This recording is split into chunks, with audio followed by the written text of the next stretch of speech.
8 and 37 is 45, and 54 is 99. So something's missing. Okay. That's not a very significant point. Then the other thing is, and this is something that goes to the nature of the committee.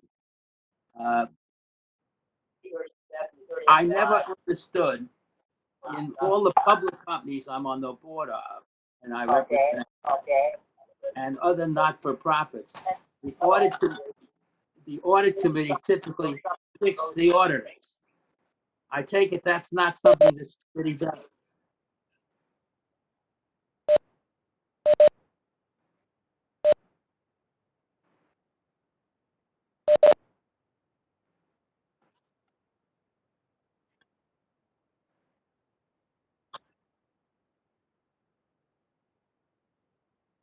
Mr. Kaplan, you're breaking up. We cannot hear you.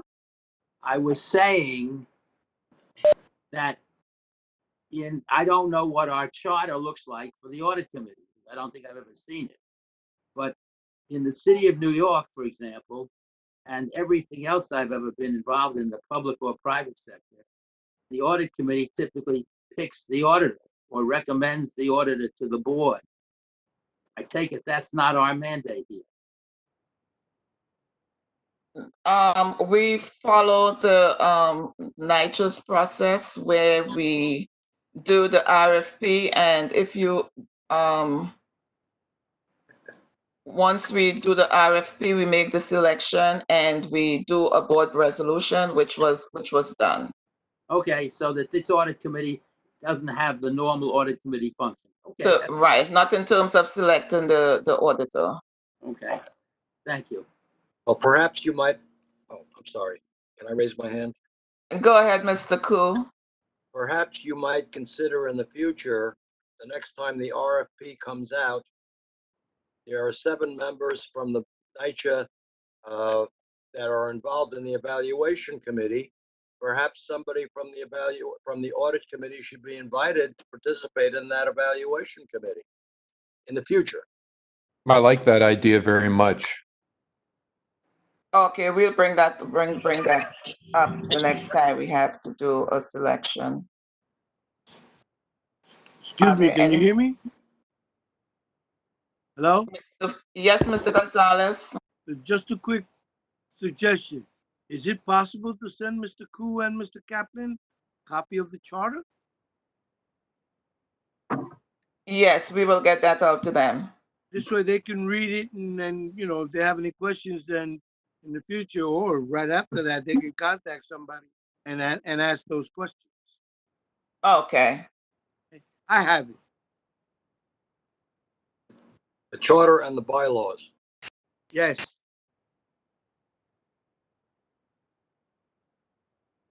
Okay. Are there any more corrections? I second the motion to approve the minutes.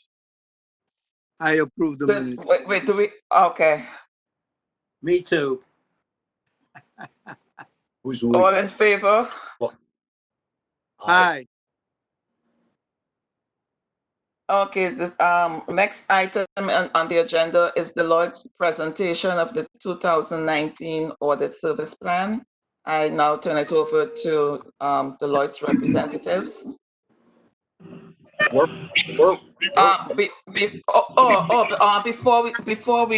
we go to that item, we do have the chair present with us today, and I would now take this time for him to make a presentation to the committee. I know most of you have not yet met him. Chair Ross. Thank you for inviting me, and thanks for the opportunity to introduce myself. I am celebrating this year my 47th year in working with public housing and HUD programs, and either directly for the Department of Housing and Urban Development when I ran my own business, or when I was executive director at other housing authorities. I've had a chance to see many, many operations across the country of all different kinds of housing authorities. And it's a great opportunity and pleasure to be in New York. August 12th will mark my 1-year anniversary here. And a couple of things that are important, I think, as they relate to the function of this committee, which is so very important to the both the functioning and structure of the agency, and that is that housing authorities are actually creatures of state law. They are created by state legislation, and they spend combinations of federal, state, and city monies, and often sometimes even grant funds or foundation funds. And in that world, they have a lot of governance that is baked into the federal system that created them. We can trace the lineage in New York back to Mayor LaGuardia and the first houses. But unlike a nonprofit or a private entity, the way a housing authority was designed was that each state would offer enabling legislation, and that enabling legislation created the framing for how the housing authority is to function in that state.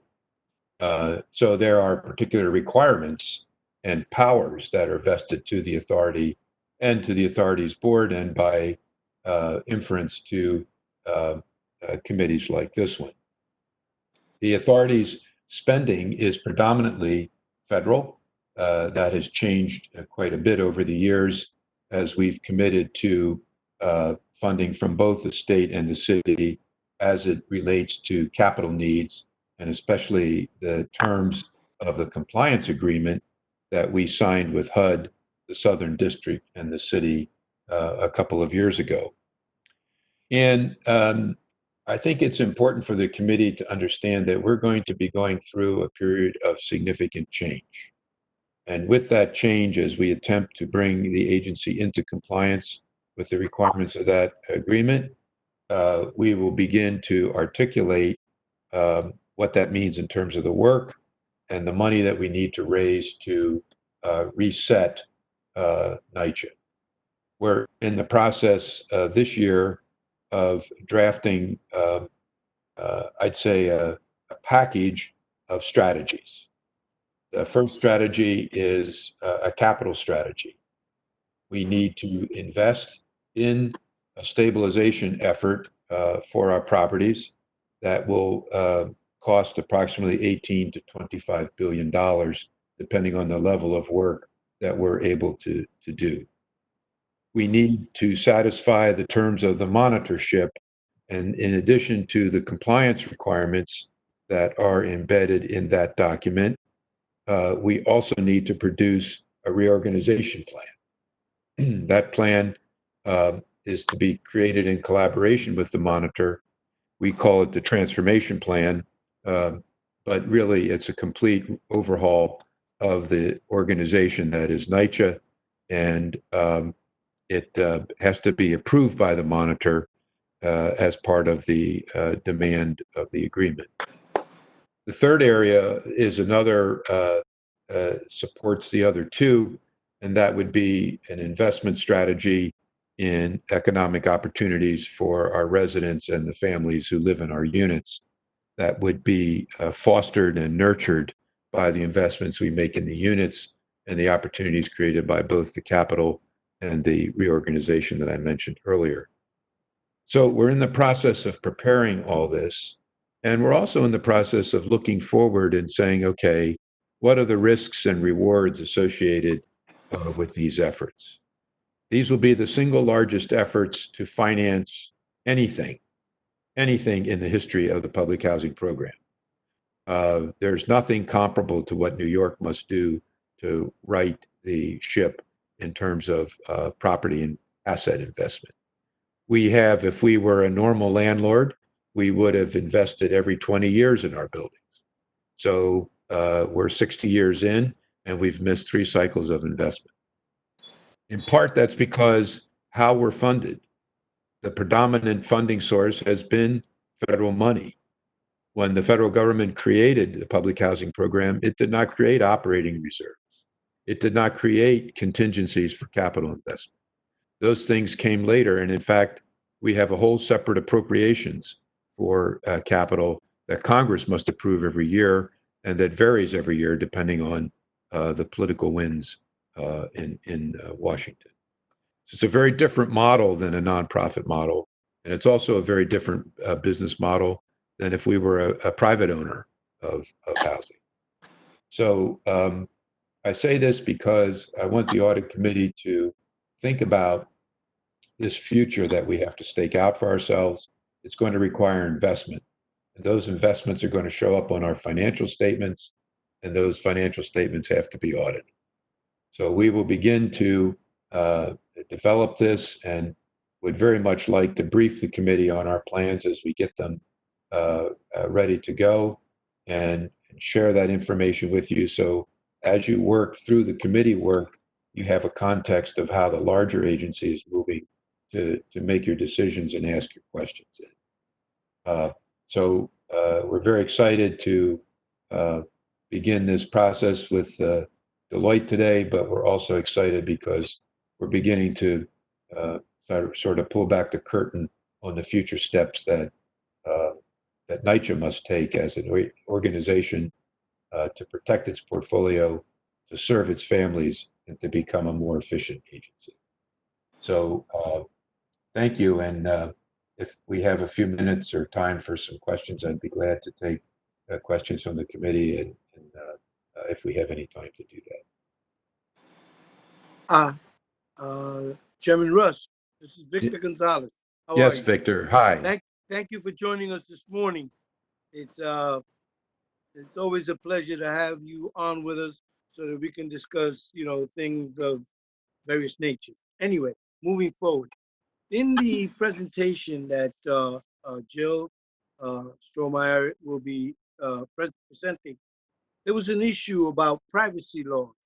Now, I know New York is a very distinct state when it comes to certain issues of privacy laws. And are we addressing those as well as we move forward with anything that the audit committee may have to deal with? Well, Victor, I'm not sure. There's a number of ways that we're impacted. There's first, the Privacy Act, the Federal Privacy Act governs a significant portion of what NYCHA does. And that act has specific requirements that relate to the sharing of individual information. So, for example, we can't go tossing people's social security numbers about or things like that. We can share data in certain restricted ways with HUD and with others who have an interest, say, in our programs, provided our personal identifiers are removed and it's not possible to do that. If there's other issues of a larger scale, you'd have to give me an example of what that is. And I mean, most of our work is public and subject to public information. It's our tenants and some of the employees. That information is restricted by various laws, state, city, and federal. Okay, right. If something does come up, I will definitely let everyone know, especially Deloitte.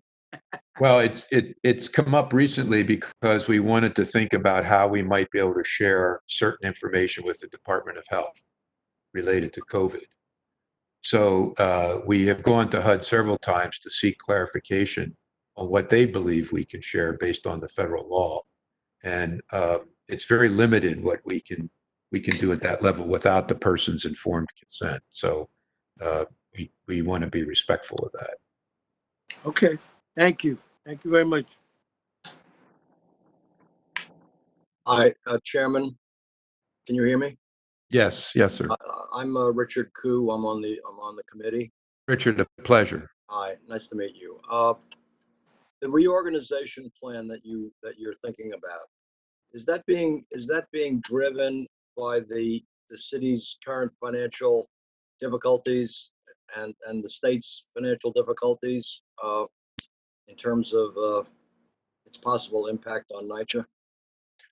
No. That plan is being driven by the agreement that we signed. It'll be 2 years in January. And I do have some thoughts. I think it would be helpful to, I don't know how familiar the committee is with the requirements of that agreement, but it's sort of unprecedented, like a lot of things here. Um, this is HUD's version of a monitorship, and our partners are the Southern District, which of course got involved because of issues with the lead data that was inaccurate and other things, inspection data. So in that document, compliance areas are established, and actually in the audit materials this year, we're beginning to take those compliance areas into account as part of our assessment of risk and part of the assessment of what it means for NYCHA operators and organization. And the auditors are beginning to fold that in. But those compliance areas are things like lead, mold, pests, elevators, heat, and HUD annual inspections. In addition to requiring us to have action plans and approaches on those compliance areas, the agreement also required us to do reorganization. So that requirement was in place before the financial issues that we're seeing unfold. And it was intended to really kind of grab a hold of NYCHA's structure and say, how are you going to reinvent this organization in light of these issues, many of which are capital? You can't just do the capital, you got to do the management. And that's where that comes from. Okay, thank you. Sure. Mr. Kaplan is our third audit committee member. Mr. Kaplan, do you have any questions for the chair?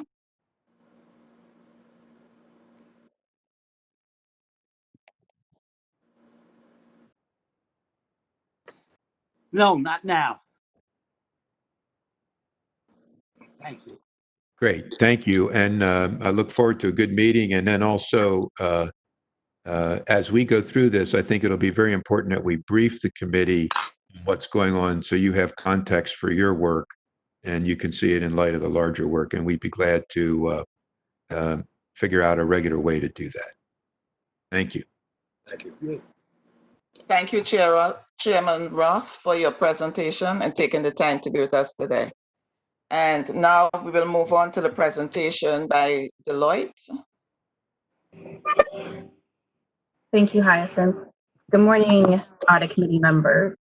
I want to just thank you. I know we haven't met probably since last spring or early fall before the RFP process was conducted. So I want to say Deloitte is glad to be back serving the New York City Housing Authority as their independent auditors. And with that, I'm going to begin the presentation. On the screen, you'll see some slides that were put together by the Deloitte team. And this is very similar to what we presented in prior years related to our audit plan. And so I will once again take you through this presentation describing our audit plan for the 2019 financial statements.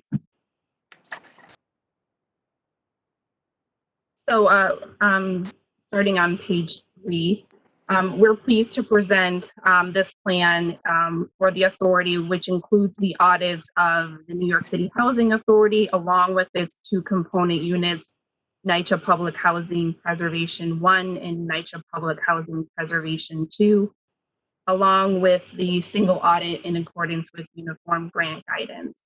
We'll be conducting our audits for the year ending or ended December 31st, 2019.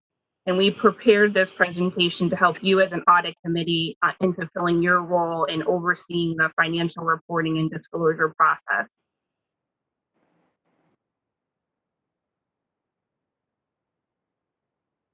On the bottom of page 4, I'm going to talk a little bit about the Deloitte audit. Our Deloitte audit is based on auditing standards generally accepted in the United States of America. and the standards applicable to financial audits contained in the government auditing standards issued by the Comptroller General of the United States. The reason you have two sets of standards in which we adhere to is the fact that you do receive federal funding, significant federal funding. And as a result, NYCHA is required to have a single audit performed, and therefore we audit in accordance with generally accepted auditing standards as well as generally accepted government auditing standards. Excuse me, are you on page 4? I am at the bottom of page 4. If you scroll down, Victor, towards the end.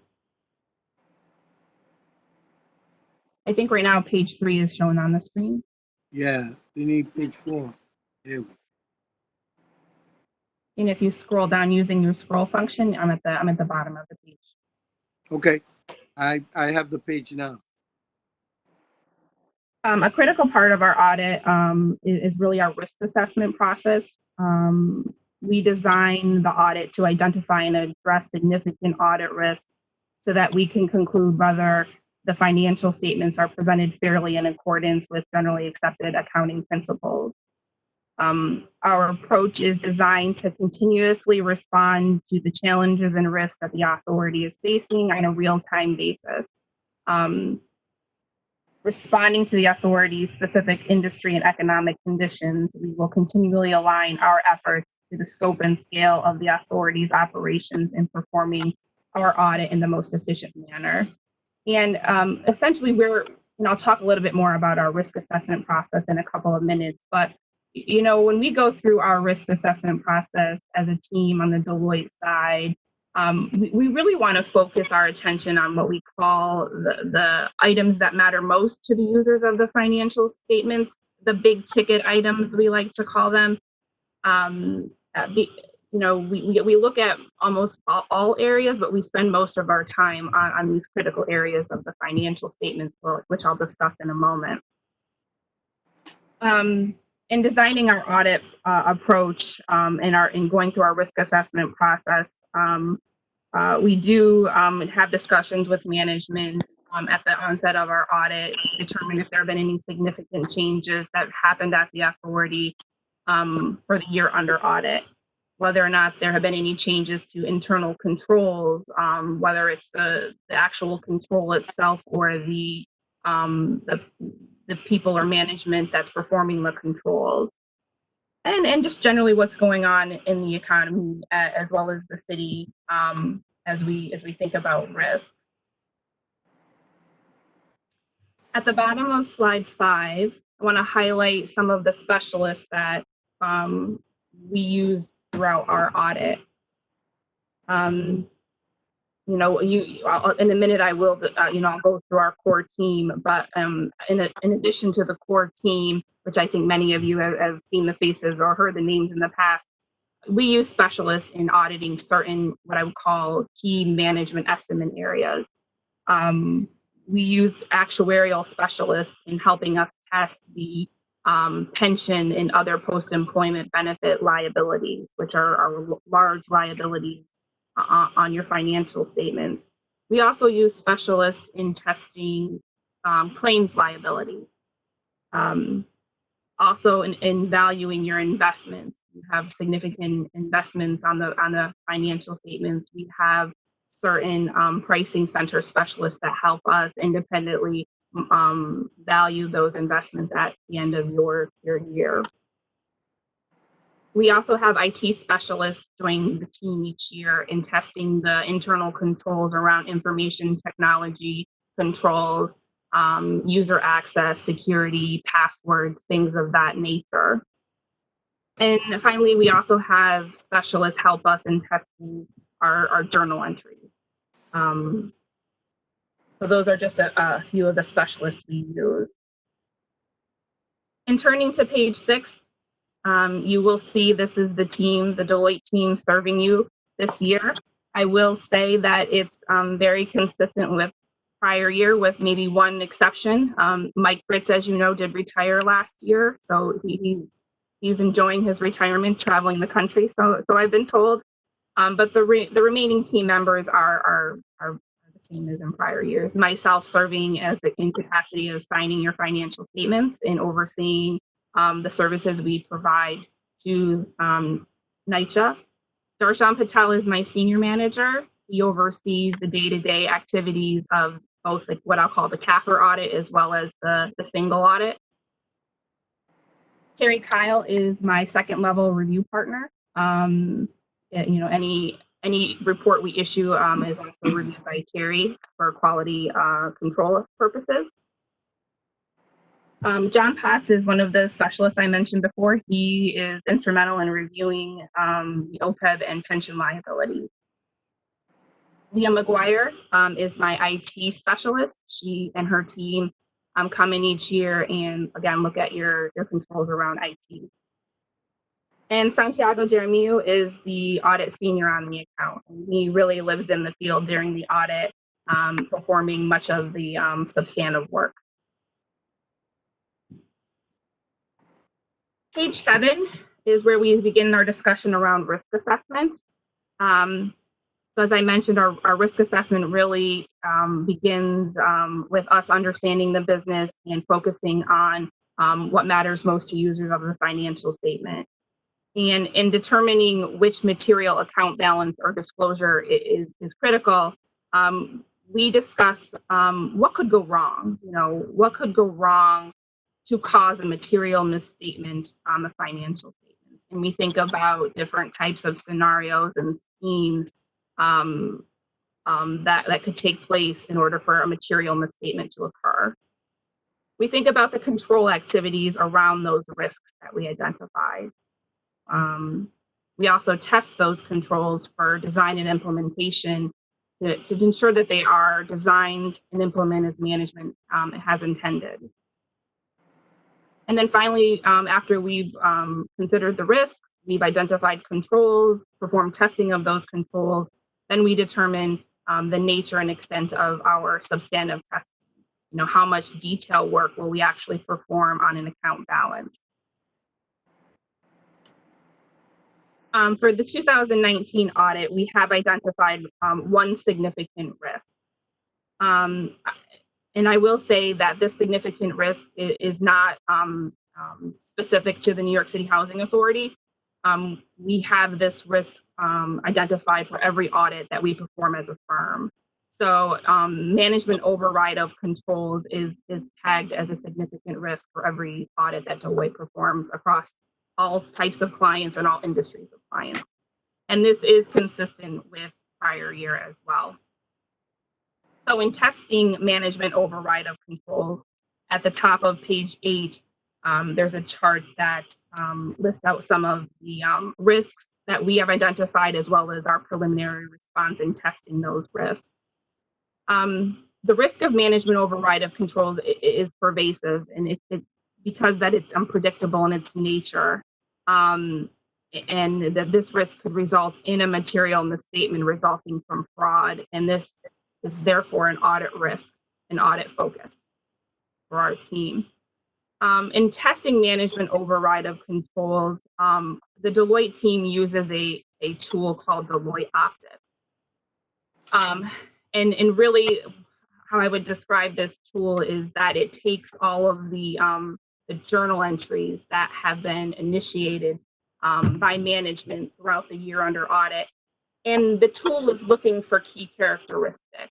It's looking for a journal entry that was posted on a weekend when perhaps it's unusual for management to be working on a weekend. Journal entries that are recorded in nice round dollar amounts. Oftentimes, as an auditor, if you're looking for potential fraud, a flag would be that a journal entry was recorded for a nice even amount, like $100,000 or $10,000. So our tool is looking for those type of entries. We're looking for entries that were posted to the general ledger by individuals that don't normally post journal entries. In certain cases, it's unusual for vice presidents, CEOs, CFOs to actually be posting to the general ledger. So we would look for those type of entries if they were to be occurring without the year and pull those out to do more detailed test work on those specific entries. Also, in order to test this risk, this management override of controls, we have discussions with key members of management. We've had discussions with Mr. Russ, with Ms. Lescott, with the general manager, along with the internal audit department, and just asking those individuals and groups whether or not they're aware of any fraud or what their views are on risk, and to determine if there's anything that we should be alerted to as we develop our audit approach and our testing of management override of controls. We also consider the potential for bias around any type of judgments or estimates management may around any judgments or estimates that management is calculating. Just to make certain that, you know, if there is a range or a number of options when it comes to judgments or estimates, that management has a rationale behind their conclusions. And we also look at the fraud risk assessment and controls that management has in place. We also have discussions with the internal auditors department. You look at their risk assessment plan, read relevant internal audit reports as well, to ensure that, you know, if there's anything noted in one of their reports, that we're aware of it as we test and progress through our audit as well. So that's the only significant risk that we've identified this year. In the middle of page 8, if you scroll down, there are additional areas of focus for 2019. Not considered significant risk, but again, big ticket items, things that are rather large to your financial statements. One being capital assets, including your construction work in progress, cash, investments, debt, pension and other post-employment liabilities, claims liabilities, tenant revenues. We spend time every year looking at the tenant revenues. Subsidies and grant revenues. We not only look at this as part of the CAPR audit, but we also look at this as part of the single audit compliance work that we do. Environmental pollution remediation liabilities, specifically lead paint remediation and abatement. We spend significant amount of time looking at this financial statement amount. And lastly, we're spending time looking at your real estate transactions, including your RAD and PAC transactions. As I mentioned before, we read the internal audit reports provided by the internal audit group. However, we do not use the internal auditors in performing any of our work. And we don't rely on any work that they have performed. At the top of page 9 is a summary of reports that Deloitte will plan to issue related to 2019. I do want to alert the members that this plan was prepared back in March, before COVID-19 happened.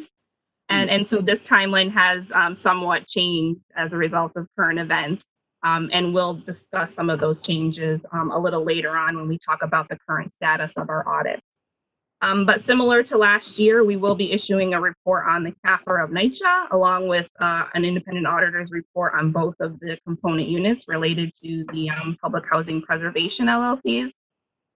At the next meeting in September, Deloitte will issue our required communication letter to the audit committee describing the results of our audits. And later in the year, we'll also be issuing our single audit reports, our reports on internal controls and compliance, and our reports on the major programs in which we test. And later in the year, we will also be issuing our agreed upon procedures on the REACT submission that we do each year. Page 10 outlines the timeline. I will say this is, again, very consistent with prior years. It has been altered somewhat, again, for COVID-related matters and continuing tests of a few key ticket items such as lead and real estate, which we're still in process of testing. But I would say the majority of our test work was in fact completed in accordance with this timeline. And again, in a few moments, we'll go over our current status.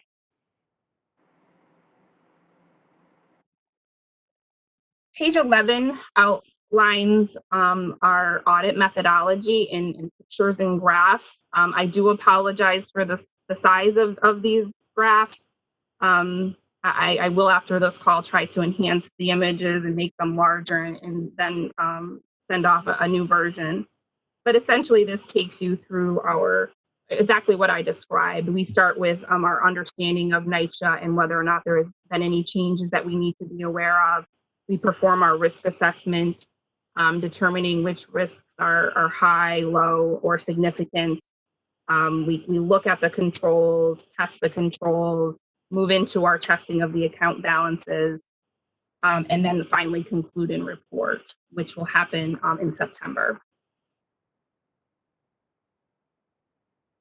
Page 12 highlights some of the technology tools that the audit team uses. I mentioned optics as one of the tools. That's one of the tools that we use to test journal entries and our risk of management override of controls. iConfirm is another tool that we use in conjunction with the NYCHA management team. iConfirm really allows us to send confirmations to third parties electronically versus using U.S. Postal Service or another type of carrier. It allows us to track the confirmations much more easily, whether it's tracking those that we've sent out as well as the returns back. And we send confirmations out related to cash, investment, debt, things of that nature, legal as well. At the bottom of slide 12 is another tool that we use called Deloitte Connect. And this is a tool that I think we've mentioned this to you before. We've been using it for a number of years. This is really how information is transmitted between NYCHA and Deloitte or Deloitte and NYCHA. It's a secure platform, a secure Deloitte platform that we create a folder for each one of our clients, specifically for our clients, and it allows our clients to upload sensitive information securely for the audit team to then go in and download so that we can complete our audit procedures. And kind of to your earlier question, Victor, about sensitive information, Deloitte does not like gathering any sensitive information. If we have to, for instance, related to pension or OPEB liabilities, if we have to gather information related to the participants in those plans, we do not like to receive any social security numbers or other sensitive information. We ask that it be redacted before files are sent, so that way we don't even receive it at all. But this Deloitte Connect is a safe way to transfer payroll information and other things like that that could also be considered sensitive that you wouldn't necessarily want to get into the wrong hands. Moving to page 14, pages 14, 15, 16, and 17 relate to Deloitte's peer review report. Under government auditing standards, I'm required to share with the audit committee members our latest, or Deloitte's latest peer review report. The latest peer review report, which was performed by Grant Thornton, related to 2017. I'm happy to report that we received the highest possible rating of pass. The peer review report only covers our private company audit clients, which would include, for instance, the New York City Housing Authority. I will say that in 2017, however, the New York City Housing Authority was not selected as part of this review process, but it could very well be, depending on Grant Thornton's selection procedures. And I will also say that Deloitte currently is also in the process of their peer review report for 2020. So Grant Thornton right now is conducting reviews of audits across the country related to Deloitte's private company audits. I believe the expected results for the 2020 peer review report will be issued the end of 2020 or into 2021. On page 18, it talks about our ethics, independence, and compliance. I think I'm not going to go over this in too much detail, but I will just alert the audit committee members that I'm not aware of any other non-attest services that Deloitte is performing to NYCHA. So no independence conflicts that I need to report to you. And then page 19 talks about upcoming GASBs that management will need to consider for implementation in the future. I'm not going to go in great detail on these technical updates either. In May of 2020, GASB issued statement number, I believe it was number 95, that delayed the implementation for all GASBs by either 1 year or 18 months due to COVID. So anything, any standard that was required to be implemented in 2020 and also possibly 2021 has been pushed out by 1 year to 18 months. And with that, that concludes my prepared remarks on Deloitte's 2019 planned audit approach and service plan for the Housing Authority. I'd be happy to answer any questions that you may have. I'm gonna defer to Mr. Lesnoy. I think when you were on page 8 or 9, I think he had a question. Is that correct, or you don't Yes, thank have the question? Yes, thank you, Victor. I just wanted to question the risk item relating to the management override of control and confirm that there's been no evidence of deficiencies in that area. That's correct, Jeff. At this point, we have no evidence that there have been any control deficiencies, whether significant deficiencies or material weaknesses related to our testing of management override of control. Thank you, Jill. You're welcome. Jill, yeah, hi, Richard Koo. Quick question. Hi. On the environmental liability numbers for lead, I suppose, and for other environmental issues in the housing complex, has Deloitte done its independent analysis of those numbers, or are you relying strictly on NYCHA, or is there a parallel effort going on with NYCHA to meet compliance on the environmental liability question? Yeah, so I maybe I'll speak to where we are in the process, and if Anika or Jeff want to talk about the journey related to lead paint, I'll throw it over to them. But as far as auditing the environmental pollution remediation liability, specifically lead paint, Deloitte is currently in the process of completing their audit work. We expect to complete that in the next, I would say, 2 to 3 weeks. And we're independently looking at that, Mr. Koo. We are looking at management's assumptions, methodologies, estimates that are involved in calculating that liability amount, and we are challenging those, asking for the appropriate audit evidence and support as part of our work. So too early to conclude, but we're in the process. Okay, so you're evaluating the numbers, the estimates that NYCHA is coming up with. That's correct. That's correct. Okay, thank you. Okay. This is a question I have asked in the past, but it comes to mind as a result of the statement that was made that it takes, I've forgotten the exact number, but it sounds to me like $20 billion to bring the physical plant up to where it should be.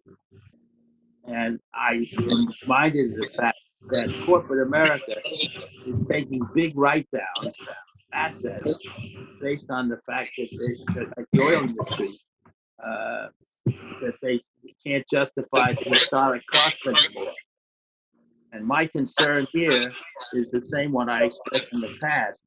We have this huge physical plant, and the depreciation account is based upon an assumption of a straight line depreciation over a fixed period of time. And I think in the past I have raised questions about the fact that we know that the value has depreciated more sharply because we know how much money we have to spend to bring it up to standard. Has that affected your audit approach at all, and whether you're going to require some comment about that? Yeah, Mark, I remember having this conversation in the past as well. We do look at and test the capital assets, including any work in process. As part of that process, we also do have conversations with management around any type of impairment analysis. Under the GASB related standards, if a significant event were to occur that would require an impairment, we are asking, if management has identified a significant event, and if so, what the impairment looks like. Most notably, Hurricane Sandy was an event that really triggered impairment for many of our governmental clients.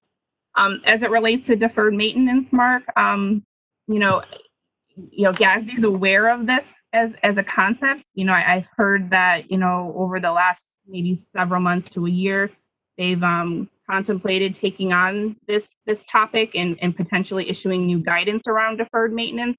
But as it stands now, there is no accounting literature that would require any type of recording related to deferred maintenance. The only requirement would be that to test for actual impairment of the asset. Well, let me sharpen my focus there. I'm particularly aware of this because my wife was a director of one of the major oil companies. The oil companies are all looking at the carrying value of their reserves, and one of the big companies has been severely criticized for not writing it down when others have taken multi-billion-dollar write-downs. So aren't our buildings the same sort of thing? It's an asset that we're carrying with assumed depreciation, which isn't related to the real world. And independent of deferred maintenance, they're just not, as a result, the value of the building and the depreciation, it seems to me, is wrong. Yeah, and Mark, I would say there is differences between FASB and GASB literature, where GASB is really more focused on cost accounting, recording fixed assets or capital assets at cost, where on the FASB side, there is more of a push for fair market value measurements. So, as it stands now, NYCHA recording their capital assets at cost is appropriate under the accounting literature. But maybe what I think you're getting at is, taking a look again at the depreciation rates, right? Maybe there needs to be some, looking at and challenging whether or not the depreciation rates are appropriate. And if they need to be adjusted to perhaps depreciate the cost of the asset more quickly. Is that fair? That's fair. Okay. Well, I didn't think I'd let that go. So I wanted to raise it because. Yep. Hi, Mark, if I could comment a little further on your question there. Most of our properties tend to be old, 30, 40, 50 years old, etc. And they're either fully depreciated or depreciated to a great extent. They have not been adjusted to market value. And, you can imagine that there is a market value. The market value continues to grow on an annual basis, even though the book value is depreciated. So I would say there could be some exceptions to the rule, but in general, I would say that the actual market value of the buildings is higher than our book value. Oh, all right. Fair enough.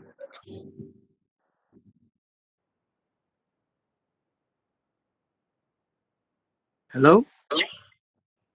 Hi. Jill? Okay. Now to a couple of things. Your title is now manager, directing manager, no, lead engagement managing director, correct? That's correct. Okay. Now, since there's been a lot of changes in the executive leadership, could you run through for this audit committee how the process works, who reports to who does what, so that we can be clear moving on if we have any questions, who can we direct it to? Yeah, sure. So I'm responsible as your lead engagement managing director for all services that Deloitte provides to the New York City Housing Authority. I'm supported by Darshan Patel. He's my senior manager. He's been with the firm for, Darshan, correct me if I'm wrong, probably 30 plus years. And he's been serving the New York City Housing Authority for the past 5 years as well. I would call him my right-hand man, so to speak. But if you have any questions at all, please feel free to reach out directly to me or Darshan. Either one of us will be able to help you with any questions that you may have related to CAFR, single audit, or other services that Deloitte can provide to the authority. Yeah, I'm just, I didn't know that we had the ability to call you directly. That's very good to know. And so this way, I just don't want to get wrapped up with a lot of governance issues. So now that you've told me that, now I know I have whatever concerns I can direct them directly to you. Okay, and that's basically it. So we're going through the normal procedures, the letters, the reporting, and who you speak to, what you give the audit committee, and all of that is basically still the same. As far as our procedures go, Victor, our audit procedure, yeah, our audit approach has not changed much from prior years. And the reporting remains the same. The reporting, the number of reports, the type of reports that we'll issue this year, exactly the same as last year. We'll issue our independent auditors reports around the CAFR, the 2 smaller component units. We'll issue all of our reports around single audit and compliance matters. If there are any comments, meaning management letter comments, or any what I would call enhancements that we see as your independent auditors that the authority can make around internal controls, we'll communicate those to you as part of our management commentary letter in September. And that hasn't changed either. So very consistent with prior years. So in the interest of saving time, if I may have some other questions, but I want to make sure I phrase them correctly. And so I may reach out to you. Is that okay? Sure, absolutely. Okay, thank you. You're welcome.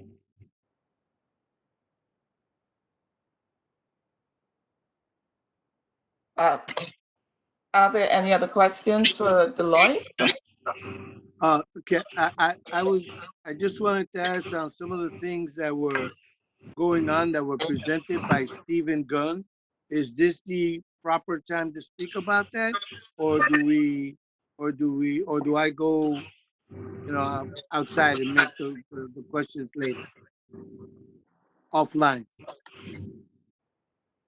Are you talking about the Express assessment? Yes.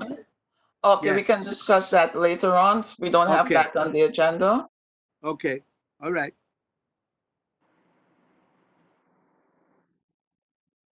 Okay. Right now, that's all I got. So is this a good time to now go through our status of the 2019 audits and where we stand right now currently with progress? Yes, I was just going to ask you to give us an update. So thank you. Okay. At this time, I want to turn it over to Darshan Patel, my lead senior manager on the engagement, and he will walk you through the current status of our audits, which begins on slide 22. So Thanks, Darshan, Steve. Thanks, Steve. I'm going to Jill just finished giving you the planning material, which is supposed to be done in March and April. I'm going to fast forward you 3 months after that and just give you a basic status. I won't go line by line because, as you can see it, we have completed our planning process, which Jill already went through that thing, which includes the fraud discussion, independence, updating our internal controls, policies, and we have also completed our IT control reviews. So that is all completed as of today. Okay. As Jill said, the main area, capital assets, pension and other post-employment, tenant revenues, and journal entries, and the cash flows are completed as of today. The thing which is not, which still in the process right now is on slide number 23. And as Jill says, a couple of the, and the reason is not completed because us and management is in the process of completing it.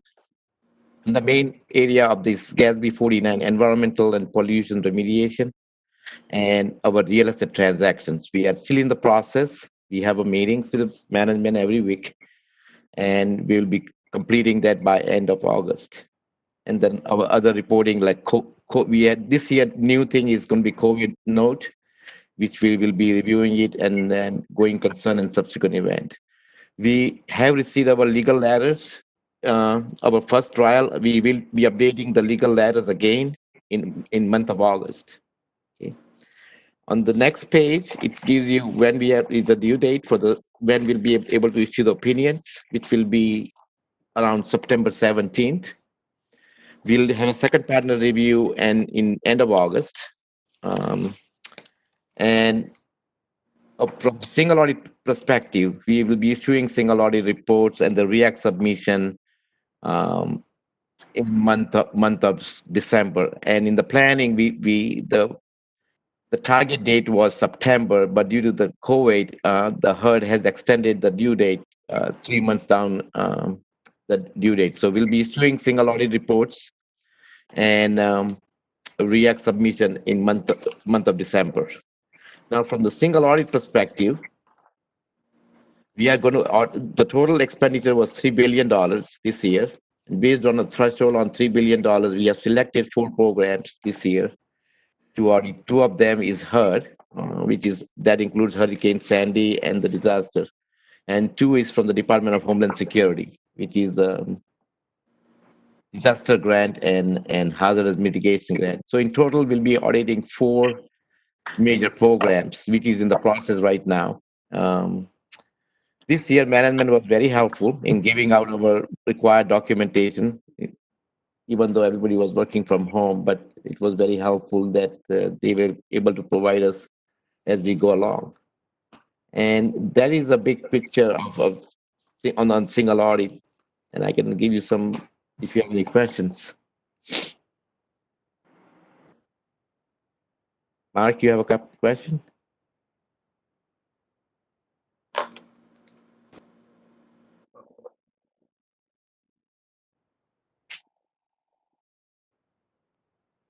Hi, this is Richard. Darshan. Hi, Richard. Hi. Quick question. The information that you are providing to the board and to this committee in September, is that information going to be submitted to the city audit committee in September? I would say yes. Correct, Jill? The New York City Audit Committee, which Mark is on, gets the NYCHA numbers, and is that going to come in September or December?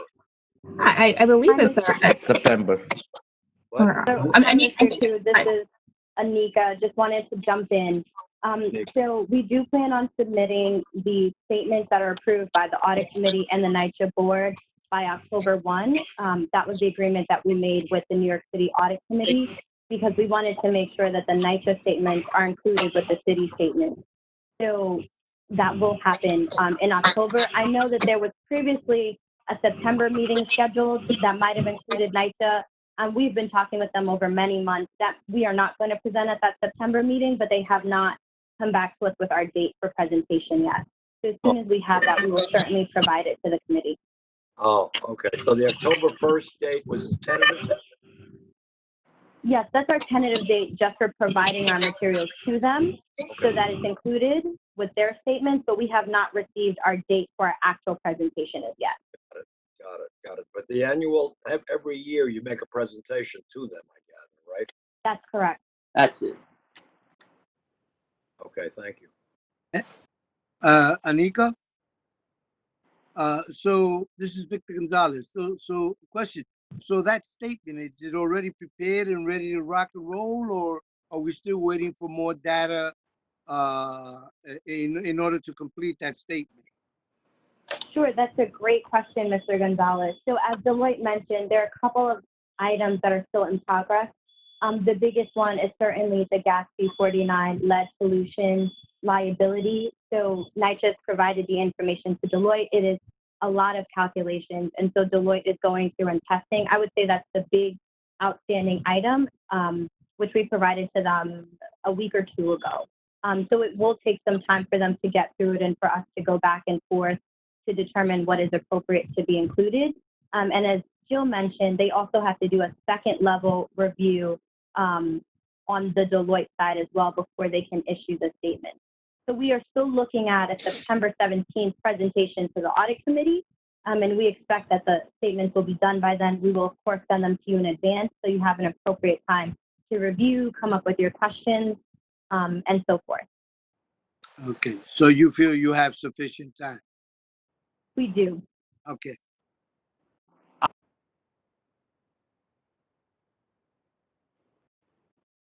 Mr. Kaplan, I think you're speaking, but I can't hear you. Can you hear me now? Yes, we can. Okay. My diary shows a tentative meeting of the New York City Audit Committee on October 26th.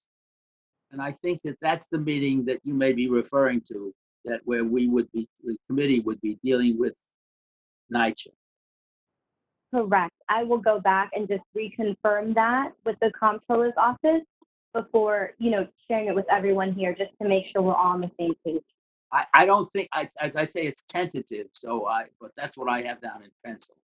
And as you know, I recused myself at that meeting anyhow. Thank you for keeping us updated.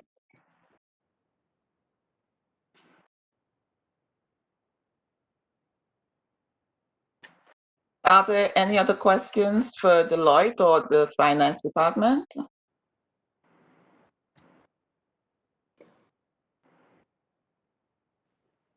Okay, since there are no further questions, we move on to the IA&A presentation of the 2020 proposed audit plan, and this will be presented by Trisha Roberts, our VP for Internal Audit. Trisha?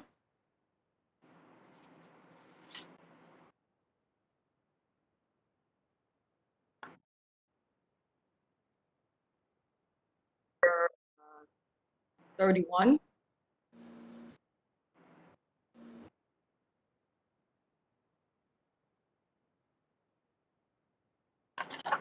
So as you're aware, every year we do an enterprise risk assessment across the entire authority so that we can look at the risk both operationally, financially, from the perspective of regulatory compliance, as well as people. So can we move to the next slide?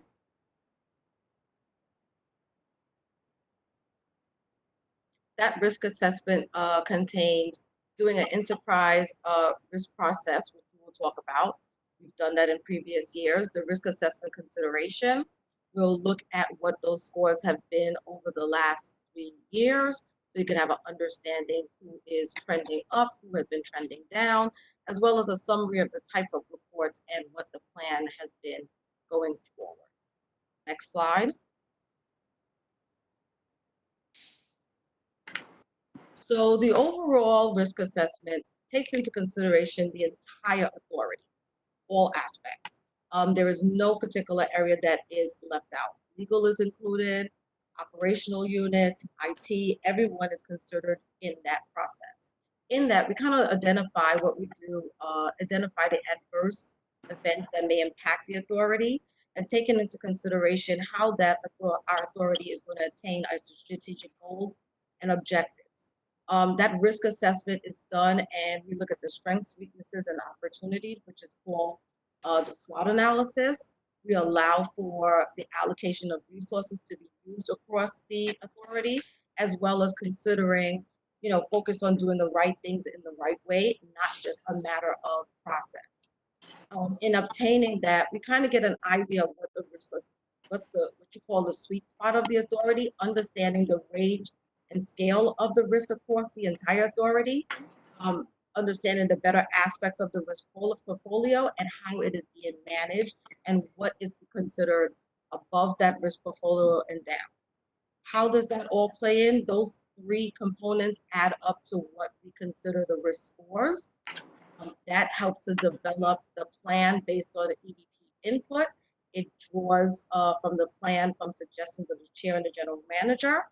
We are now at the point where we're presenting that plan to you, the audit committee. Once you have looked at that plan, we move forward and enter in a resolution, and then the department moves forward in executing on that plan. Next slide. What is taken into consideration? So what we're doing, we don't have a siloed effect in terms of our audit. We have a broad engagement across the executive teams, and we're looking at all aspects of consideration that impact our strategic mission, goals, and every other aspect that may affect the authority. The strategic aspect, what we're going to affect our operations, both short-term and long-term. I believe the chair mentioned the federal monitorship and much of what we're going through with SDNY. Operationally, what changes are we making internally to meet those goals? Financially, what systems are we using? What resources we have in those systems financially? Where is the money being allocated? We also look at people. What's the optimal use of staff? We take into consideration in those reviews, assessments, and audits. Are people being placed where they need to be? And if those recommendations adhere to given information? And then the big aspects, the regulatory and the governance aspect. What are the regulations? In some cases, we're looking at HUD regulations. We're looking at New York City codes, local law 11. So the whole aspect of the plethora of everything that can impact a federal authority that is working in a city environment. And of course, governance, the management, the risk of reviewing the entire process and looking over how that meets, how the executive teams meet with each other and communicating, addressing their corrective actions and moving forward. Next slide. How is this done? So what we normally do is we send out a questionnaire, basically asking our executives to work with their directors and those people that report up into the directors, what is currently taking place. And since we've had so much changes, we've actually given them the opportunity to look back and say, what affected your operations in 2018 when we were going through this federal monitorship? What challenges did you see in 2019? Those top challenges, and what do you consider the biggest risk in your area? What's the factors impacting achieving those goals? What's keeping you from achieving those goals? How likely your operation would recover from if something happens, the likelihood and impact. We're also asking, what are the current compliance and regulatory requirements? How are you keeping abreast of those? In light of the federal monitorship, one of the things is definitely keeping abreast with compliance aspects. So we're working collectively with the compliance team as well as the executives to understand what are they doing. In that, we ask them what systems they're relying on, how they go about mitigating risk, and if there's any, we ask them about if there's any significant turnover or any changes in their particular area, and how are they managing the staff to move forward in managing that risk overall. Next slide. How is this done? We take into consideration the potential of the impact and the severity and the likelihood. That creates a raw score for that particular area. Once we have that information of the raw score, we do a standard deviation or what we call a weighted risk composite, because some areas will have more risk than others. So the risk to, I would say, fleet services may be very different to finance, that may be very different from HR. So we do a analysis to kind of weight those so as to get an idea of what the bell curve would look like and where the majority of risks fall and where the outliers may be. Next slide. This is just an example of how it was done. It was rated that the impact and the likelihood score was a 3 and a 2. That is multiplied. We take into consideration all the lines. We look at the lines and then we start to look at the weighted scores over time. This is just for 2 areas in previous audits, so you can kind of understand how it work. So because we have to get to a number that is within a certain range, so we can have a better understanding of how that impacts the resources and the risk across the authority. Next slide.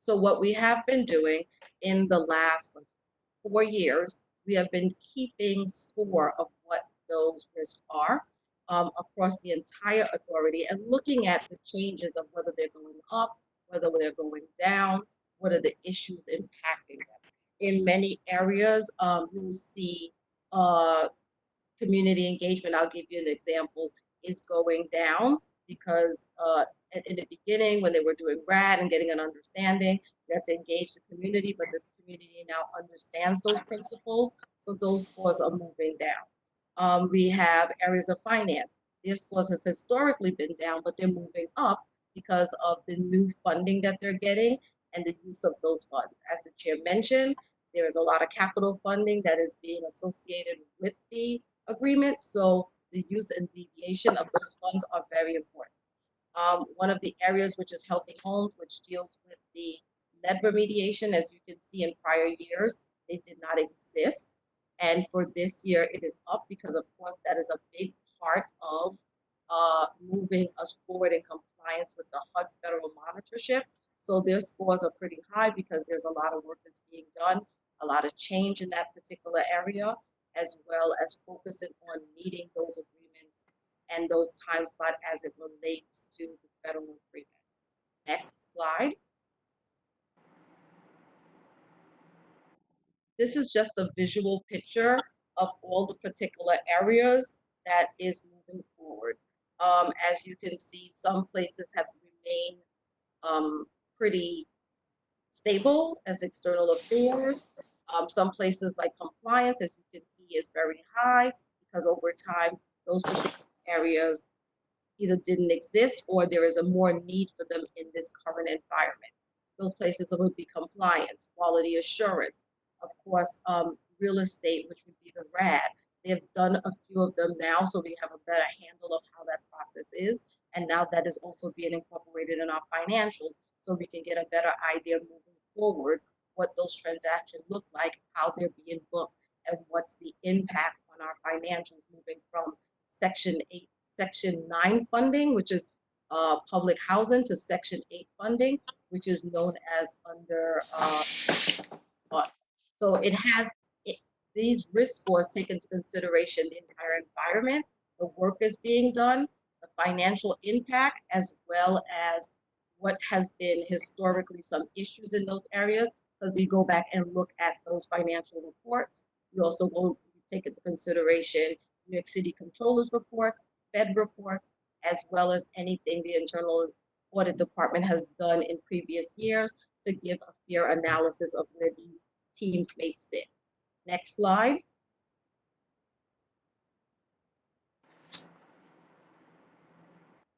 How is it done?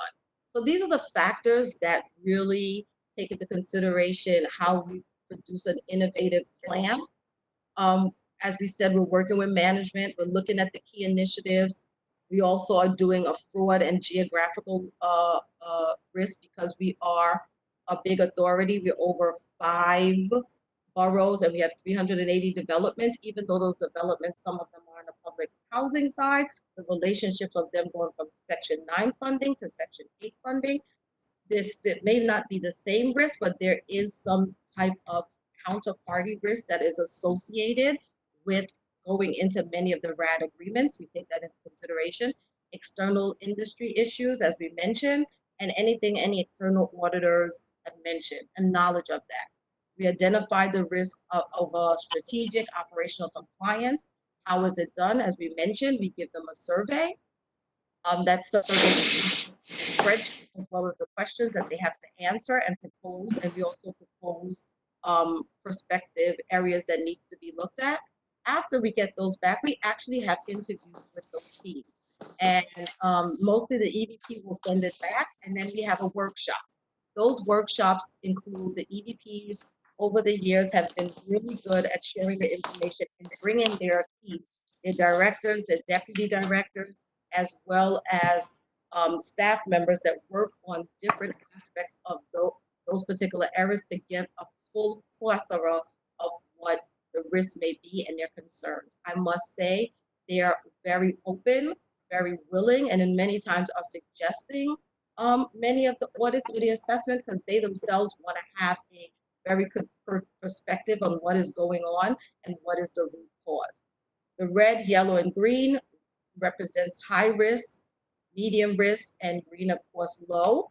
The value proposition in this process is demonstrating the links between the risk assessment and the plans that we're doing, the overall business strategy, the enterprise risk management, the priorities, justifying the plan and the coverage of what the audit committee is doing versus our external auditors. That includes Deloitte as well as if the controller is doing audits or the feds, or in this case, if the federal monitor is looking at some places, we do want to take into consideration, these are the same 14 or 15 executive areas. So we do not want our teams to be fatigued. We don't want them to feel like they're just, answering to responses, but that they have enough time to work on stuff. So we do look at that. And basically being proactive at assessing risk, preventing risk, and advising management on what that risk is. Next slide.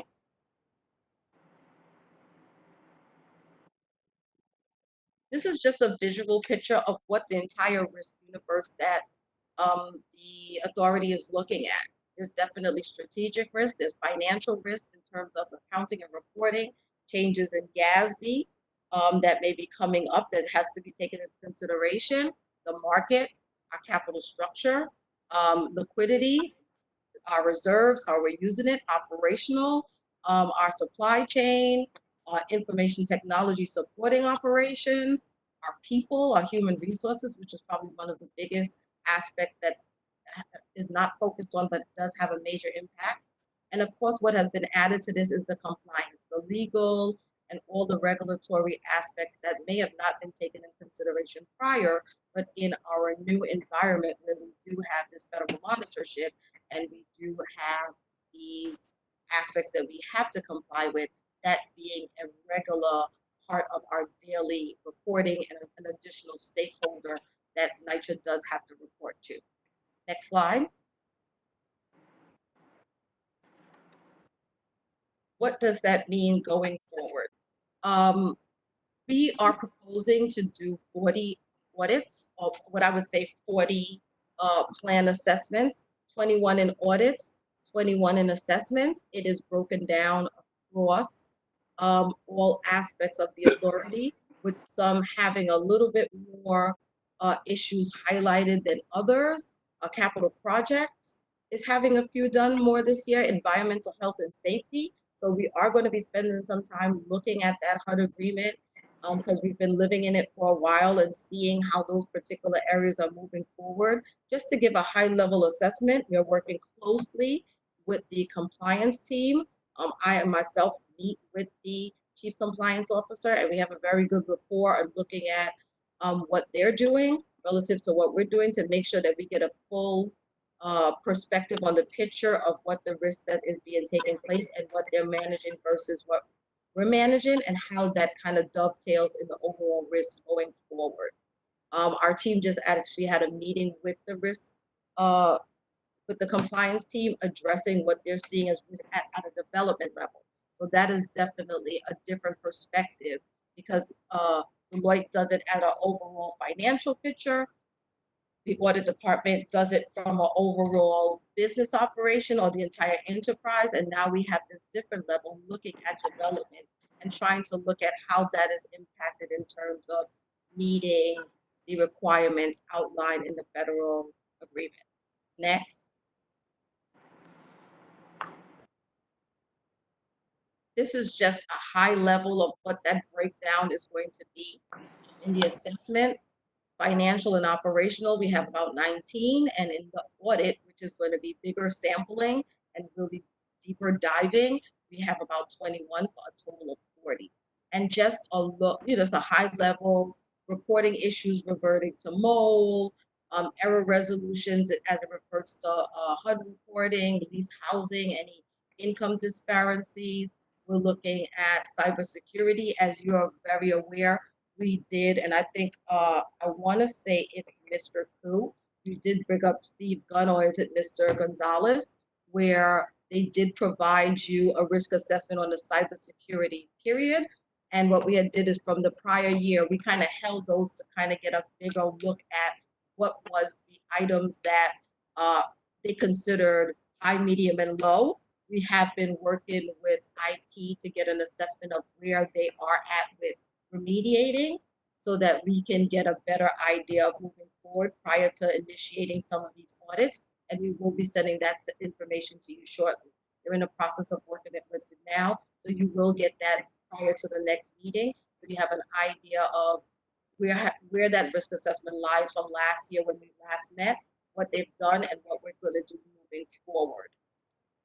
Next slide. In general, I think Mr. Kaplan loves to see this slide, is how we're doing. I see Mr. Gonzalez is smiling. We are really, taking into consideration, we actually count the amount of corrective actions or findings that we are doing, and we highlight observations. Anything that is outside of the scope of the specific audit, but that the auditor or the quality assurance person is bringing to our attention, we do take that into consideration and have it by audit, and it dovetails into those executive summary and reports that we gave to you. As you can see, that number is growing, rightfully so. The work we're doing is growing as an authority. It's much more involved. So, what we're looking at and what those regulations are and the standard procedures that are associated, we're diving into those. So this is just a historical analysis on the metrics for performance that we're looking at overall for the department, as well as for these particular areas that we oversee. And as you can see, 2019 is a significant amount. It has grown. I'm hoping that that number will steady out going forward as we start to live into this agreement and we get more of a operational steady flow on how we conduct things. I think it's only natural when you're dealing in an environment where there is change, both strategically, regulatorily, as well as from different stakeholders. There's going to be areas that are going to be identified that we previously did not, as an authority, may have not considered or has been further highlighted. And I would say that the executives have played a very important role of opening up and providing information. You were sent in the project the actual reports that were done, as well as what that looks like. And as we normally do, we ask you to read those in depth. If you have questions, to reach out to us, and also pick those particular areas that you would want those executives to come forth and give you some more background on what took place. Next slide. That's it. Okay, so at this point, I'm going to hand it off to Ms. Jeffers so that she can give you a little bit more background on the reports that was sent to your attention, and just give you a high-level overview of what that means and what we found, and her excellent work of working directly with the auditors over the years, and definitely this year with the changes in because of COVID. I would say, Ms. Jeffers has been great at moving the team forward, even in this technology-driven area where there may have been mishaps, but I think in that we're really highlighting that the work could be done despite where we're at, because much of what NYCHA does is now electronic. And because of the good communications amongst the executives, we have access to a plethora of information, and they're more than willing to share. Ms. Jeffers? Okay. Thank you very much, Trisha. I know that Mr. Kaplan, some of you were not able to open the zip files that we sent you with the reports, but those files contained the 2019 audits that were done that are either... I was Mr. Kaplan? He's muted. muted, unmuted. I have managed to get the material. Thanks. Okay.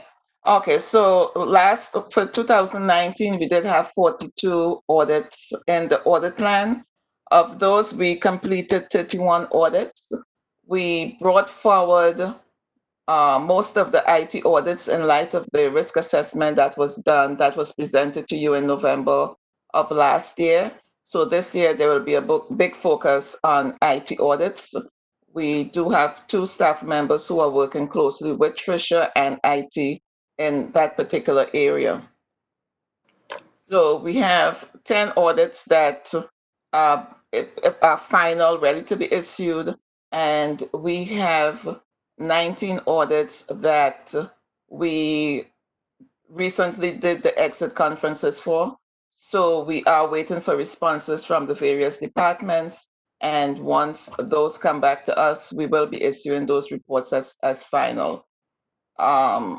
Fortunately, we did have an increase in the audit staff, and we were able to get a lot more work done. One of the main areas that we looked at was the rental assistance demonstration program. We did do, I think it was either 3 or 4 audits in that area. So we are getting a better understanding of what is required and what changes need to be made in that area. We also looked at the alternate work schedule to see how, if this caused a reduction in the overtime that was being that was increasing. We looked at operating subsidies. We looked at Department of Buildings door lock monitoring system requirements, and we were able to point out areas that needed to be improved. As Trisha mentioned, we did move forward the IT audits. We also have some audits that we were not able to do because of management priorities, that those were rolled over to 2020. We do have staff currently doing research in those areas, and once this meeting is complete, we will be sending out the entrance conference letters for those audits. We do anticipate that with our working together with compliance, we would be able to reduce some of the time necessary to in areas such as lead, mold, heating, and all areas that are part of the HUD agreement.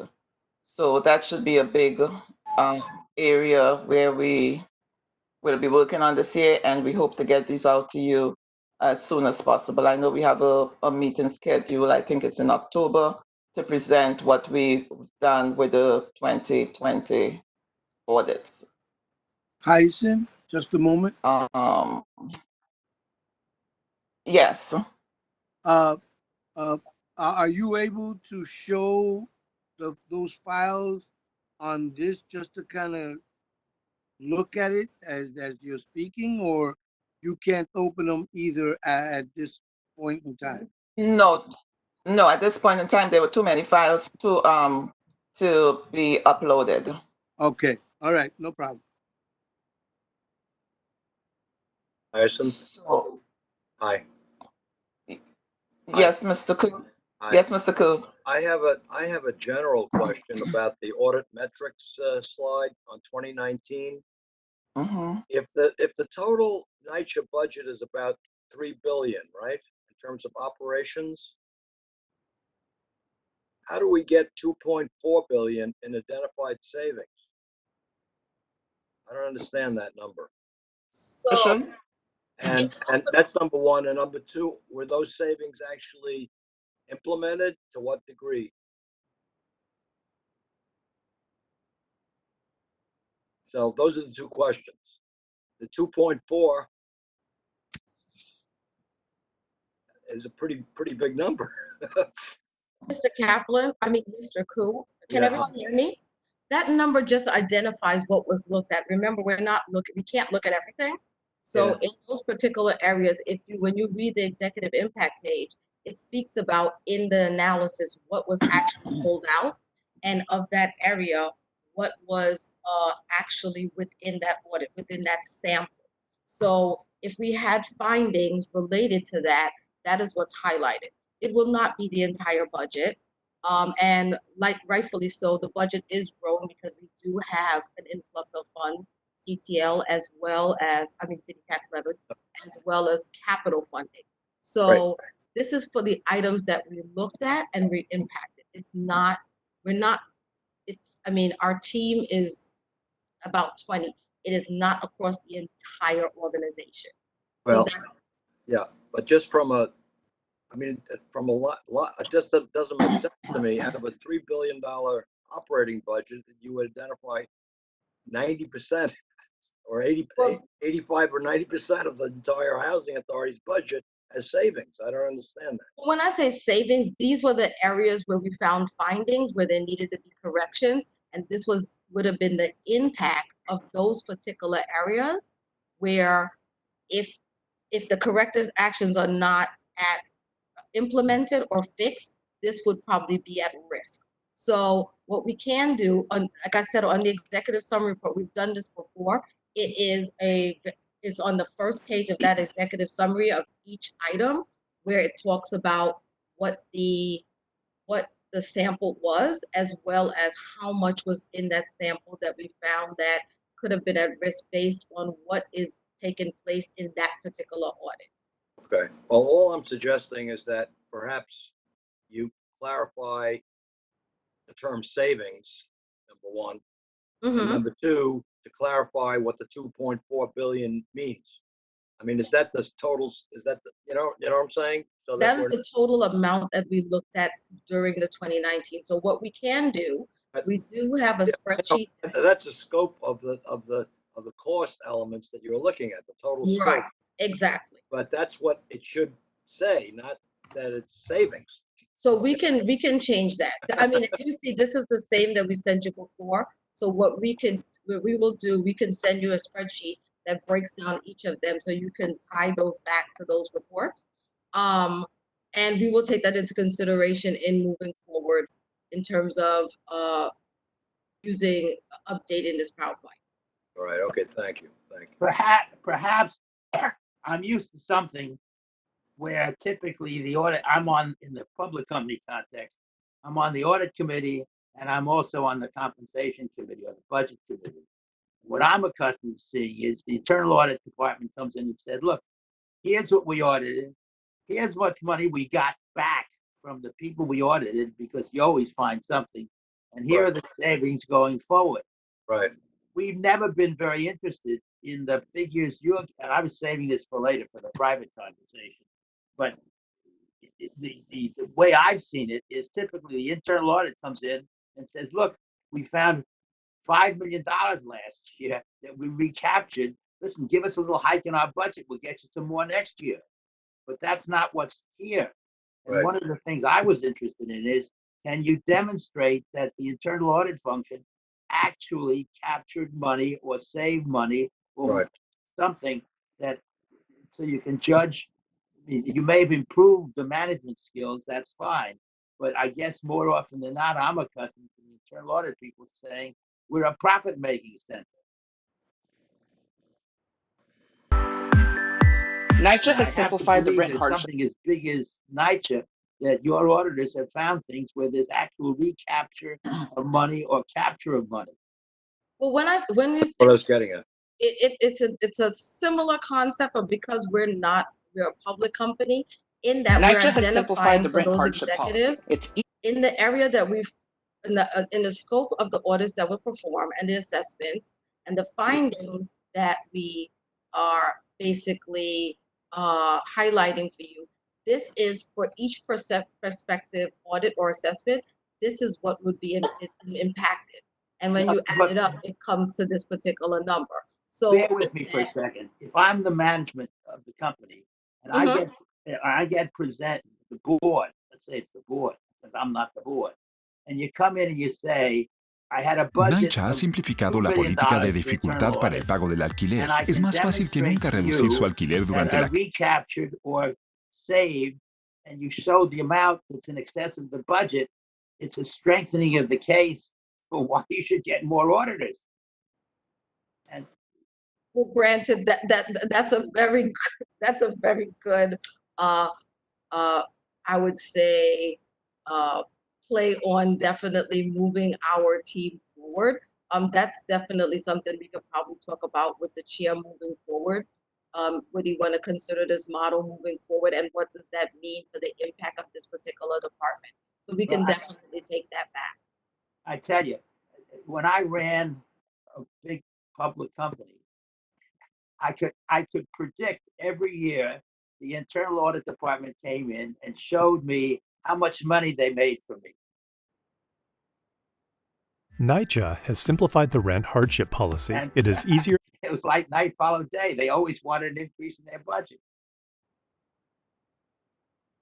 Right. We tend not to do it that way. We tend to, depending on what our needs are, when there is the budget cycle, we may ask for additional staff, and we may ask why relative to the, it's not a one-for-one to say, oh, we have to save this, therefore we're going to have X. We are just. Believe me, I understand it. I've just been on the Absolutely. receiving end of the budgetary request. That's all. Absolutely. If it worked that way, then that would be great, but it doesn't necessarily work that way because Well, we do have to share amongst the entire executive staff and the authority. Trisha, as a follow-up, when I was with OMB, one of the things that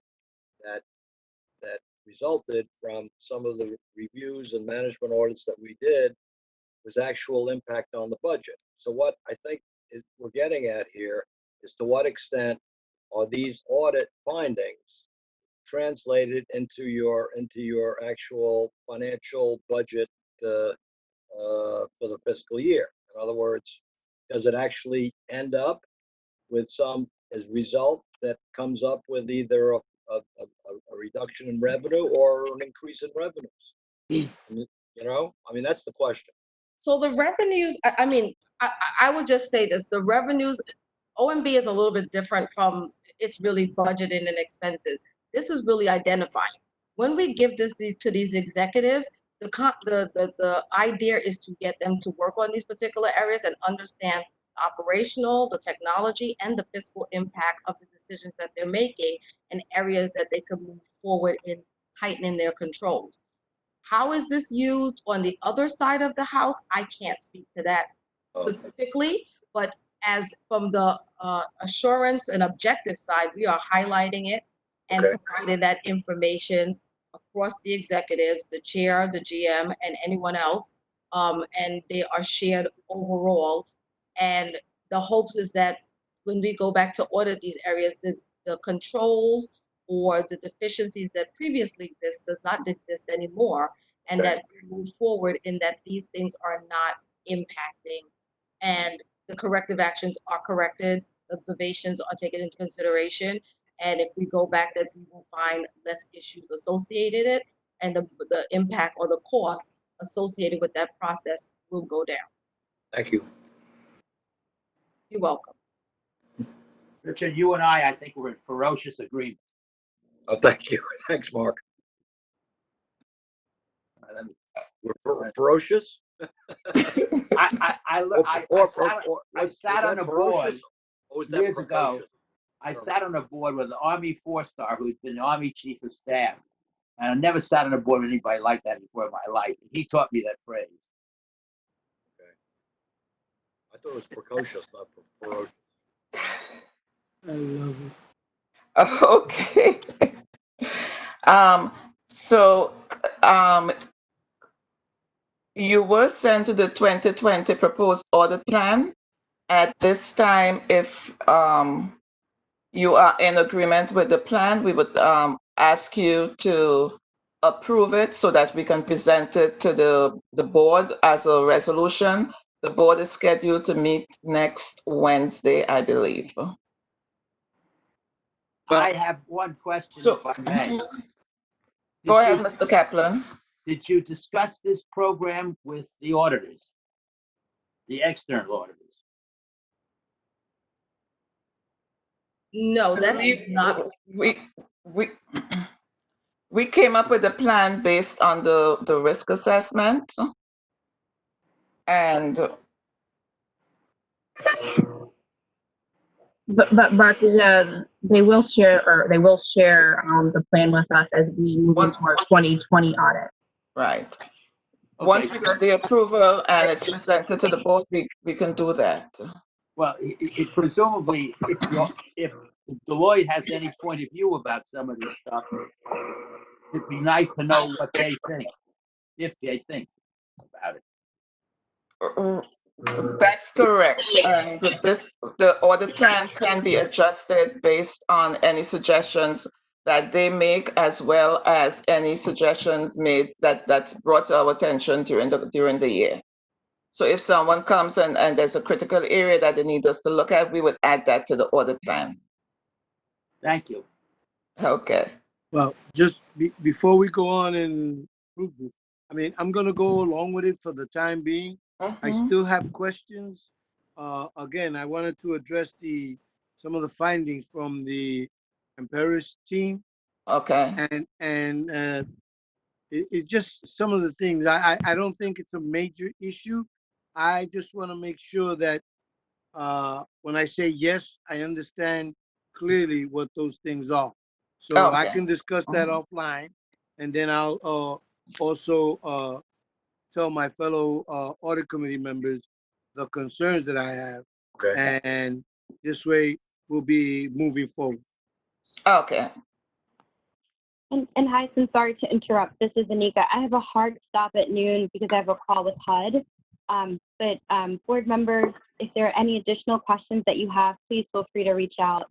Jeff and I are at your disposal. And also, Mr. Gonzalez, please feel free to reach out to Deloitte as well. Okay, thank you. Thank you, Anika. So, Mr. Gonzalez, to your question, we are preparing a whole package just on experience. I mentioned to you that we have been tracking and we're working with IT. We've had several meetings. So I think once you get that package after this meeting, it will give you a better summary, which has taken place from the actual risk assessment to now, what they have done and what they're working on going forward, and what we will be doing reviews and assessments for. So please be advised that, you know, it's actually now that review is sitting with the IT team, and we're giving them the opportunity to look over to that and putting all the feedback together, and we will be preparing that for your attention to be sent to you shortly. Okay, thank you. Just a reminder. You know that one of our board members, Mr. Adams, is very adamant about vendors, and I noticed that in this report, there's issues with vendor management. So it would be great to hear what they're doing regarding that, and maybe I can get to Mr. Adams and try to explain what the situation is with vendor management. Absolutely. And I also have the issue with wording of a formal chief information security officer. I don't know what the difference is between a formal and a regular chief information security officer. I don't even know if we had one in place. So those are some of my concerns, but I'm sure after you send me this report, I'll be able to maybe clear up some of those questions. You're muted. Sorry. Since you've highlighted those questions, I will definitely go back and ask specifically, you know, if they can provide additional information and a timeline on addressing those. Okay, thank you. You're welcome. Trisha, will Hyacinth be following up after this meeting to send us, because I have still not gotten the 1919. I can't open up the 1919 final reports. So what we'll do, You'll mail it to me or something? I got to tell you something. You asked for the 1919 report. 29. We know what he's talking about. Well, we will try to work with something since we're, you know, everybody else was able to open it. So we will try to work through something so that you can actually get them and be able to open it as well. Thank you. It's just under the current circumstances, we would normally give everyone a book. That's what we normally do, despite the email. but Yeah. because of the current environment, things are a little bit different. And we want to just ensure that, information is shared. So we will try to see. All I need is the link to open up. That's what. Okay, we will try. Okay, we'll provide that to you. Okay, Yes. Thank you. I'll take the hard copy. Me too. I printed it all out. Yeah. That works for me a little better. So I I don't have hope- to worry about pushing any buttons. Okay. Okay, we'll work something out. All right, thanks. Okay, so do we have the audit committee's approval on the 2020 audit plan pending further review? Don't move. I'm I just- agreeable. I just have one little question. Why did External Affairs not respond? We reached out to them several times for the risk assessment, and they kept promising that they were going to respond, and they never did. Okay, so it's just showing as a 0 right now. Okay. Right. Okay, We had absolutely no input from them. I see. So hopefully that'll be corrected in the future. Hopefully, based on everything that's happening, we will have someone from that department respond. Okay, so This is so Okay. amusing to me. My experience in the public company context again. If I'm on this kind of committee, I'm usually the comp committee guy. And if I see a segment that doesn't do anything, I tell them to call the people up and say, if you don't give it, you're going to get a raise. Amazing how fast you get this stuff. Also, Hyacinth, I want to remind you that to send the charter and the bylaws of the audit Yes. committee to Yes. the other two members. Okay. Thanks for the reminder. I have one subject that I'd like to discuss in executive session. I don't know if we're gonna have one. I don't think we can. I don't think we can. You're muted, Trisha. Sorry. We are past the hour. I think that that meeting could be done amongst the members a little bit differently because of the circumstances. I know you normally are accustomed to do that, and we'll work with you to see how we can ensure that gets done. Okay. Well, I don't want to put anybody through a big struggle. What I will do is I will call my two fellow members and make them aware of my point. You don't Okay. need to bother. I'll just Okay. call you guys. Okay, Okay. sounds good. So I motion. Thelma, did you want to approve say the minutes. something? Yes. Motion. Yes. Just wanted to, when in the conversation around external affairs, just wanted to highlight that, we did have an EVP for external affairs. Now there is no such position, right? If you look at the current org chart. So you have a vice president for intergovernmental affairs, and then you have the chief communications officer. Those positions reported to an EVP of external affairs. So there currently is no external affairs per se. Okay. So just for clarification. Okay, thank you. Okay. Okay, I'm going to try to have my secretary call you guys right away. Okay. This is something I don't want to discuss otherwise. No, okay. Right. Okay, so if there are no more So you have, comments, you have your resolution to move forward with. yes. I motion. Second. Second. Coleslaw. Bye-bye. Bye. So that's it? Did you hear it? Is the All meeting right, so adjourned? Or- could we have someone adjourn the meeting? One of the committee members adjourn the meeting? I move adjournment. I second. Okay. I approve. Okay, thank you very much for attending, everyone, and When, continue to stay safe. Thank when you. is the next meeting is when? Okay. Next meeting is September 17th, I believe. Okay, thank you. Okay, thank you. Bye. Bye-bye.